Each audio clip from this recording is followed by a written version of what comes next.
दोस्तों आईपीएल 2024 के एक और रोमांचक मैच में राजस्थान के खिलाफ सीएसके की जीत से आईपीएल 2024 के पॉइंट्स टेबल में हो गया है बड़ा बवाल। जहां सीएसके और केकेआर को मिली है बड़ी खुशखबरी, तो वही आरसीबी, राजस्थान, लखनऊ और दिल्ली को हुआ है बड़ा नुकसान। तो क्या है पूरी खबर, आखिरकार क्या कुछ हो गया है? आईपीएल 2024 के पॉइंट्स टेबल में बड़ा बवाल, कौन सी टीम हो गई है आईपीएल 2024 से बाहर और किस टीम को कितने मैच जीतने होंगे प्लेऑफ के लिए क्वालिफाई करने के लिए, सब कुछ आज हम आपको बताएंगे इस वीडियो में। तो ऐसे में आप इस वीडियो को अंत तक जरूर देखिएगा। लेकिन इससे पहले अगर आप भी आईपीएल 2024 का हर एक मैच 500 से भी कम एमबी में देखना चाहते हैं तो आप हमारे टेलीग्राम चैनल को ज्वाइन कर लीजिएगा, लिंक आपको डिस्क्रिप्शन में मिल जाएगी। दोस्तों आज आईपीएल 2024 का एक और मैच सीएसके और राजस्थान की टीम के बीच खेला गया। सभी को उम्मीद थी कि इस मैच में दोनों टीमों के बीच कड़ी कांटे की टक्कर देखने को मिलेगी और यही देखने को भी मिला। बता दें कि इस मैच में राजस्थान की टीम ने टॉस जीतकर पहले बल्लेबाजी करने का फैसला किया, लेकिन ये फैसला राजस्थान की टीम का गलत साबित हुआ, क्योंकि पहले बल्लेबाजी करने आई राजस्थान की टीम ने कुछ भी खास प्रदर्शन नहीं किया। जी हां दोस्तों, पहले बल्लेबाजी करते हुए राजस्थान की टीम ने 20 ओवर में सिर्फ 141 रन बनाए, जहां राजस्थान की टीम के लिए रियान पराग ने सबसे ज्यादा 47 रनों की पारी खेली।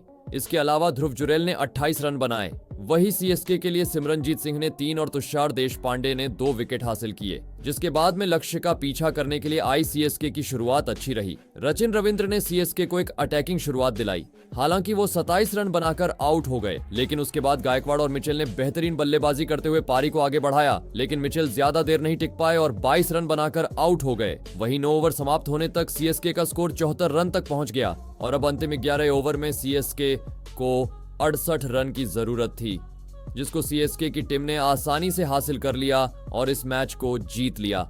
वही दोस्तों अब सीएसके की इस जीत के बाद में आईपीएल के पॉइंट्स टेबल में काफी बड़ा उलटफेर देखने को मिला है। जहां कई टीमों को फायदा हुआ है तो वही कुछ टीमों को काफी भारी नुकसान उठाना पड़ा है।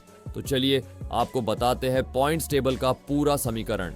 पॉइंट्स टेबल में 10वें पायदान पर नाम पंजाब किंग्स का आता है। 12 में से 4 मुकाबले जीते, 8 हारे, 8 पॉइंट के साथ में सबसे आखिरी पोजीशन पर रैंक कर रहे हैं और ये टीम का प्ले ऑफ से कोई लेना देना नहीं है। ऑफिशियली ये एलिमिनेट हो चुके हैं। ऐसा इसलिए क्योंकि 12 मुकाबले खेल चुके हैं और पॉइंट केवल इनके पास 8 है। किसी भी टीम को प्ले ऑफ में जगह बनाने के लिए कम से कम 16 पॉइंट्स की जरूरत होती है, जहां वो बिना किसी दूसरी टीम के ऊपर डिपेंड होकर प्ले ऑफ में जगह बना सकती है, और 14 पॉइंट्स तक वो दूसरी टीमों के ऊपर डिपेंड होकर कुछ सिनेरियो से प्ले ऑफ में जगह बना सकते हैं। तो 14 पॉइंट्स तक तो कैलकुलेशन ऑन रहती है, लेकिन पंजाब अब अगर दोनों मैच भी जीत जाते हैं तो वो ज्यादा से ज्यादा 12 पॉइंट्स तक ही पहुंच सकते हैं।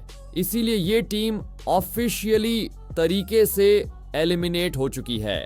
टेबल में 9th पोजीशन पर नाम मुंबई इंडियंस का आता है। 13 मुकाबले खेल चुके हैं, केवल 4 जीते, 9 हारे और 8 पॉइंट के साथ में ये 9th पोजीशन पर है। अब क्योंकि ये तो पहले से ही ऑफिशियल ऐलान हो गया था कि मुंबई इंडियंस प्ले ऑफ की रेस से बाहर है। मुंबई का एक आखिरी मैच बचा है, मुंबई वो जीतते हैं या हारते इससे कोई ज्यादा फर्क पड़ता नहीं। ऐसा इसीलिए क्योंकि अब ये 13 मुकाबले खेल चुके हैं और जीते केवल 4 और 8 पॉइंट हैं। उस लिहाज से अगर अंतिम मुकाबला भी जीतते हैं तो 10 पॉइंट मिलेंगे और वहां से प्ले ऑफ में जगह बनाना संभव नहीं है। तो ये ऑफिशियली तरीके से बाहर है। पॉइंट्स टेबल में 8वें पायदान पर नाम गुजरात टाइटंस का आता है। 12 में से 5 जीते, 7 हारे, 10 पॉइंट के साथ में ये 8वें पायदान पर बने हुए हैं। गुजरात टाइटंस के प्ले ऑफ में समीकरण ये कहते हैं कि उन्हें 2 मुकाबले अब भी खेलने हैं और अगर दोनों के दोनों जीत जाते हैं तो वो 14 पॉइंट तक पहुंच सकते हैं। और जैसा हमने आपको बताया 14 पॉइंट तक आपके मैथमेटिकल कैलकुलेशन ऑन रहती है। उस केस में अगर चौथी टीम 14 पॉइंट के साथ जगह बनाती है तो गुजरात भी अपनी दावेदारी पेश कर सकती है, लेकिन गुजरात को अभी 2 मुकाबले खेलने हैं 14 पॉइंट तक पहुंचने के लिए। एक मुकाबला कोलकाता के खिलाफ और दूसरा हैदराबाद के खिलाफ है। दोनों जीतना आसान नहीं है और अगर जीत भी जाते हैं तो 14 पॉइंट के साथ में क्या गारंटी कि आप क्वालिफाई करेंगे। अगर चौथी टीम 16 पॉइंट के साथ क्वालिफाई कर जाती है तो आप वैसे भी बाहर हैं। इसलिए गुजरात बाहर होने के कगार पर है, मात्र औपचारिकता बाकी है। पॉइंट्स टेबल में 7वें पायदान पर नाम रॉयल चैलेंजर्स बेंगलुरु का आता है। 12 में से 5 मुकाबले जीते, 7 हारे, 10 पॉइंट के साथ में 7वें पायदान पर है। पिछले लगातार 4 मुकाबले जीते हैं, जिसकी वजह से इनके लिए वो उम्मीदें बनी हुई हैं। किसी भी टीम को जैसे हमने बताया कि प्लेऑफ में जगह बनाने के लिए 16 पॉइंट्स की जरूरत होती है और 14 पॉइंट्स तक आप दूसरी टीमों के ऊपर डिपेंड होकर अपनी उम्मीदों को बरकरार रख सकते हैं। क्योंकि रॉयल चैलेंजर्स बेंगलुरु बचे दोनों के दोनों मैच जीतकर ज्यादा से ज्यादा 14 पॉइंट तक ही पहुंच सकते हैं। यानी वहां पर अगर चौथी टीम 14 पॉइंट के साथ में जगह बनाती है प्ले ऑफ में, तो फिर आरसीबी अपनी दावेदारी 14 पॉइंट के साथ में पेश कर सकता है, तब बात आएगी नेट रन रेट पर। लेकिन सीएसके की राजस्थान के खिलाफ जीत से आरसीबी को बड़ा झटका लगा है, क्योंकि सीएसके 14 पॉइंट पे पहुंच चुकी है और उनका नेट रन रेट भी आरसीबी से अच्छा है। लेकिन अगर सिनेरियो ये बन गया कि वो चौथी टीम 16 पॉइंट के साथ में क्वालिफाई कर गई, तो आरसीबी के वो 14 पॉइंट किसी काम के आएंगे नहीं। और वैसे भी आरसीबी को 14 पॉइंट तक पहुंचने के लिए बचे हुए दोनों मुकाबले जीतने जरूरी है। एक मुकाबला दिल्ली कैपिटल्स से है, दूसरा चेन्नई सुपर किंग्स से है। दोनों जीतने भी मुश्किल है, और अगर जीत भी जाते हैं तो भी 14 पॉइंट के साथ में क्वालिफाई करेंगी या नहीं, इस बात की कोई गारंटी नहीं। उस लिहाज से आरसीबी की बहुत ज्यादा मुश्किलें बढ़ चुकी हैं। ये टीम भी बाहर होने के कगार पर है, या यूं कहें तो रेड जोन में है, जहां आपका भाग्य दूसरी टीमों के हाथों में है। पॉइंट्स टेबल में 6वें पायदान पर लखनऊ सुपर जायंट्स की टीम आती है। 12 में से 6 जीते 6 हारे, 12 पॉइंट के साथ में ये टीम 6th पोजीशन पर बने हुए हैं। इनकी उम्मीदें अभी भी प्लेऑफ की बनी हुई हैं, जहां से यह बिना किसी दूसरी टीम के ऊपर डिपेंड हुए भी प्लेऑफ में जगह बना सकते हैं। ऐसा इसीलिए कह रहे हैं क्योंकि लखनऊ 12 मुकाबले खेल चुके हैं, बचे हैं 2 मुकाबले। अगर दोनों की दोनों जीत जाते हैं तो ये 16 पॉइंट हासिल कर सकते हैं, जहां से वो प्लेऑफ में जगह बना सकते हैं बिना किसी दूसरी टीम के ऊपर डिपेंड हुए। लेकिन क्या प्रैक्टिकली दोनों जीतना पॉसिबल है? इनका एक मुकाबला दिल्ली कैपिटल के खिलाफ है, दूसरा मुकाबला मुंबई इंडियंस के खिलाफ है, तो 2 बड़े मुकाबले हैं, कांटे की टक्कर देने वाले मुकाबले हैं। लेकिन अगर लखनऊ सुपर जायंट्स ऐसा कर पाने में सक्षम होते हैं तो वह 16 पॉइंट के साथ में प्लेऑफ में जगह बना लेंगे। पॉइंट्स टेबल में 5वें पायदान पर नाम दिल्ली कैपिटल का आता है, जिन्होंने 12 में से 6 जीते 6 हारे, 12 पॉइंट के साथ में पॉइंट्स टेबल में 5वें पायदान पर है। इनके वही हालात हैं जो लखनऊ सुपर जायंट्स के हैं। बचे 2 मुकाबले हैं, और अगर आप दोनों के दोनों जीत जाते हैं तो 16 पॉइंट के साथ में आप बिना किसी दूसरी टीम के ऊपर डिपेंड हुए जगह तो बना सकते हैं। इनके दोनों मुकाबले, एक आरसीबी के खिलाफ है और दूसरा लखनऊ सुपर जायंट्स के खिलाफ है, तो 2 बड़े मुकाबले हैं। अब दोनों के दोनों जीतना बहुत ही मुश्किल हो जाता है। लेकिन एक कमाल की बात यह है, जैसा कि आपने देखा, दिल्ली कैपिटल और लखनऊ सुपर जायंट्स दोनों के हालात यही हैं कि बचे हुए दोनों के दोनों जीतने जरूरी है। लेकिन इन दोनों का एक आपसी मुकाबला है, वो डिसाइड करेगा कि इन दोनों में से कौन आगे जाएगा। समीकरण दोनों के सेम है, तो एक की जीत एक का तो फायदा कराएगी, लेकिन दूसरे का बहुत बड़ा नुकसान कराएगी। तो ये एक तरह से वो नॉकआउट मुकाबला होगा दिल्ली बनाम लखनऊ। देखने वाली बात होगी कौन सी टीम बाजी मारेगी।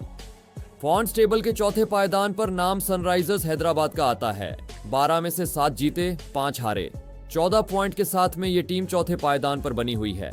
सनराइजर्स हैदराबाद को प्ले ऑफ में जगह बनाने के लिए कम से कम एक मुकाबला और जीतना जरूरी है, जिससे वो 16 पॉइंट के साथ में प्ले ऑफ में जगह बना लेंगे।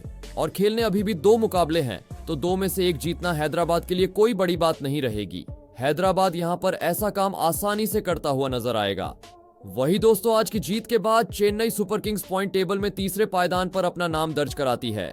13 में से 7 जीते 6 हारे, 14 पॉइंट के साथ अब कहीं ना कहीं प्ले ऑफ में ये टीम भी बिना किसी दूसरी टीम के ऊपर डिपेंड हुए प्ले ऑफ में जगह तो बना सकते हैं। जो पिछला मुकाबला ये हारे थे गुजरात टाइटंस के खिलाफ, उससे इनकी मुश्किलें जरूर बढ़ गई थीं, लेकिन राजस्थान के खिलाफ जीत से अब इनकी हालात अच्छी हो गई है। ऐसा इसलिए क्योंकि सीएसके का एक मुकाबले बचा है, और अगर वो ये आखिरी मैच जीतते हैं तो 16 पॉइंट के साथ क्वालिफाई कर जाएंगे। सीएसके का आखिरी मुकाबला रॉयल चैलेंजर्स बेंगलुरु के खिलाफ है, जो कि 14 पॉइंट तक आने के लिए कुछ भी कर गुजरने को तैयार है। तो चेन्नई सुपर किंग्स के लिए वो बेंगलुरु का मुकाबला एक तरह से नॉकआउट मुकाबला बन जाएगा। तो कुल मिलाकर ऐसा लग रहा है कि चेन्नई सुपर किंग्स प्लेऑफ्स में पहुंच सकती है। चेन्नई है, कुछ भी हो सकता है। थाला की टीम जैसा कि आप जानते हैं, तो ऐसे में चेन्नई, दिल्ली और लखनऊ, ये तीनों एक ही मझदार में फंसे हुए हैं।